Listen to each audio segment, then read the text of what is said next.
Welcome to the demonstration of Class 2 cavity preparation for a ceramic inlay on a mandibular molar type.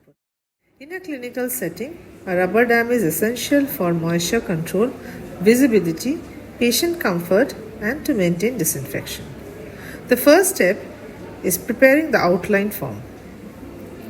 Using a high-speed handpiece with a flat and tapered diamond point, we enter through the central pit and extend along the fissures or the defect. The depth is maintained at about 2 mm that corresponds to the minimum ceramic thickness required for strength. The pulpal floor is flat and uniform, and unlike gold inlays, the walls are kept slightly divergent to about 6 to 10 degrees, which might also increase to 8 to 12 degrees depending on the length of the tooth to provide a passive path of insertion and avoid internal stresses in the brittle ceramic. Next, we prepare the proximal box. The marginal ridge is cut through to break the contact with the adjacent tooth.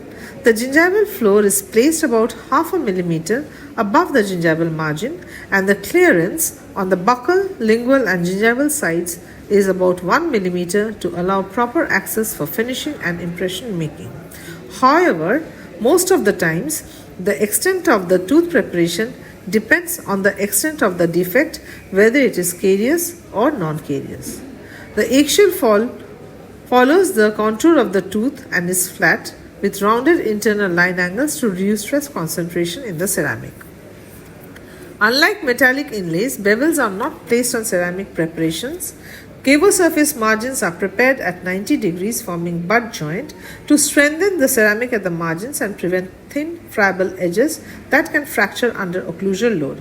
However, at times it is advocated that a hollow ground bevel should be used.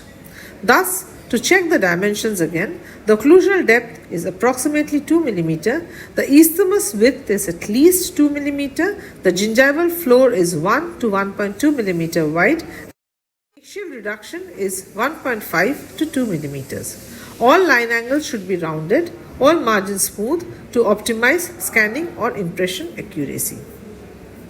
The flat and tapered diamond points are preferred for outline and reduction.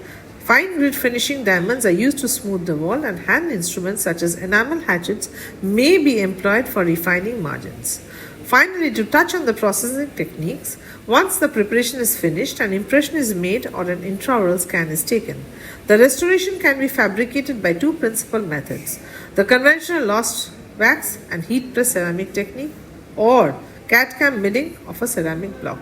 Both require precise preparation geometry with butt joint or hollow ground bevel margins and smooth internal